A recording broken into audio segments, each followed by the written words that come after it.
I think that we are God to our children. We're a mirror, we're a window. Yes, we're a window into who God is, because for them, we are the beginning and middle and end. We are the authority figures. As we reflect God's love to them, they will have that security. And as parents, if we don't fully understand or fully grasp the love that God has for us, then it's more difficult to be a parent, to reflect that love of God. As we learn and develop our understanding of God's love for us, then we're able to be better parents. Yeah.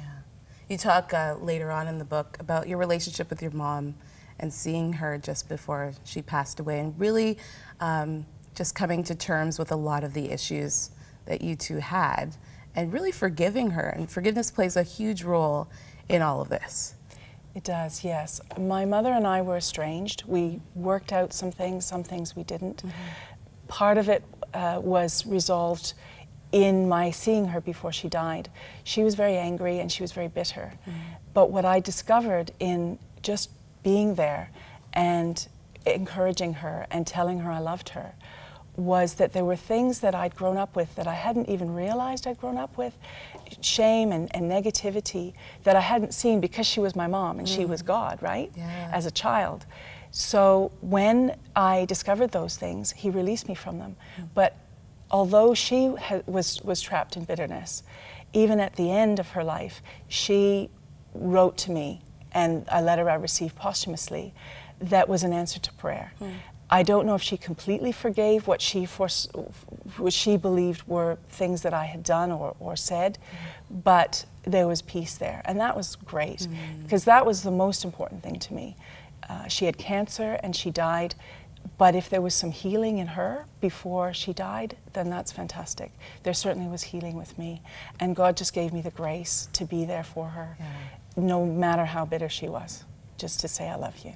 And how about forgiveness of yourself? Because that can sometimes be even harder, right? Do you know, I used to think that I had to be perfect. Yeah. And I think a lot of people feel that if they're not up to scratch, they have to kind of mask their imperfections. And I discovered that, no, I'm not perfect, but I'm not meant to be judged. God's the judge. And He'll show me where I need to correct myself if I trust Him and follow Him. And He's not going to fix me overnight. It's a journey. But there are a lot of things that will come up step by step. And in the process, we learn to forgive ourselves. We know God's forgiven us. Who are we to judge? Yeah. You know, if God's forgiven me, how am I going to hold myself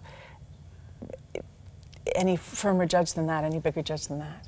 We have so much to talk about. I love this one quote that you have in the book. It says, God wants us to be free from fear, oppression, anxiety, and insecurity so that we are free to be who He wants us to be.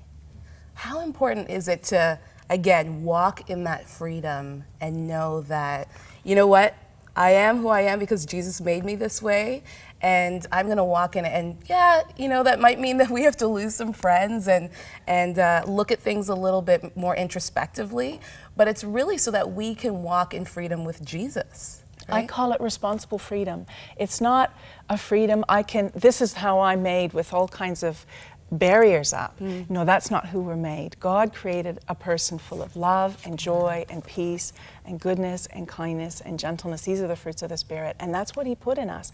Before we were even born, He knows who we are. He created us all, and He wants all of us to follow Him, to love Him, to trust Him, so that He can pour out His love on us, and we can walk in that. So in terms of our identities, in terms of who we are, God doesn't create junk. He created a good thing. And as we learn to walk in that freedom, then we will walk with our heads held high, in the sense in the world, with our heads bowed in humility to Him, because He's the source of our strength. And that's just a great place to be. And it doesn't mean that I'm perfect, but it means I'm not ashamed to say, oops, I made a mistake. And it doesn't mean I'm perfect, but it means I'm pretty good stuff because He made me. And the next step is you talk about worship, spending time with God, and really focusing again, as you said, relationship and how important it is in finding that peace with God. There isn't a formula. I am a worship leader. Right now I worship lead in my church with kids, which is such an abundant blessing. And I didn't know I was going to be doing that. That was something that God put in my lap. Part of that walk is worship, part of that walk is faith, and part of that walk is openness to see what doors He's going to open, what paths He's going to lead us down. You know, I've got a child because, and he's a great gift, I've got a child because instead of saying, my will, I wasn't planning on having kids, and my husband and I were not planning on having children, but the Lord said, I want you to have a baby. Whoa! Yeah. Talk about surrender. So it's not a part of my plan. No, and it's been the best thing that's happened in the last 7 years. Absolutely, you know. So we can plan and we can say, Lord, you know, are you in this plan? But when we surrender to Him and when we submit to Him, we can trust that His plans and purposes are far better than ours. Far more fun, far more challenging, far more life-giving. Yeah. And you're free to be who you are, who God created you to be. I do my best. Yeah, we have so much to talk about, but I'm so happy that you're here, and I'm so happy that you wrote this, because I think, again, as I read it, it really resonated, and I know it will resonate with a lot of people. If you want to get a copy of this fantastic book, Free to Be, it is available at our e-store. You can go to crossroads.ca and follow the links, or call us at 1-800-265-3100. As I said, I mean, if you have battled with insecurity, depression, issues of just self-doubt, as I said before, this is the book, and there's a number at the bottom of our screen. Always feel welcome to call us at any time. I know that many of us, I know that you said in the book, Sarah, that all of us have gone through some part of insecurity in our lives, at some moments in our lives. I think so. And so I think everybody can say, if you're honest with yourself, that there have been challenges in seeing yourself through other people's eyes. But as Sarah said, there's only one person that really counts, and it's through God's eyes. And so I welcome you to call our prayer lines at any moment. There are people there that are willing to answer your call and walk you through. And even if you don't even know what we're talking about, you're like, who is Jesus? Who's this guy, God, that you're talking about?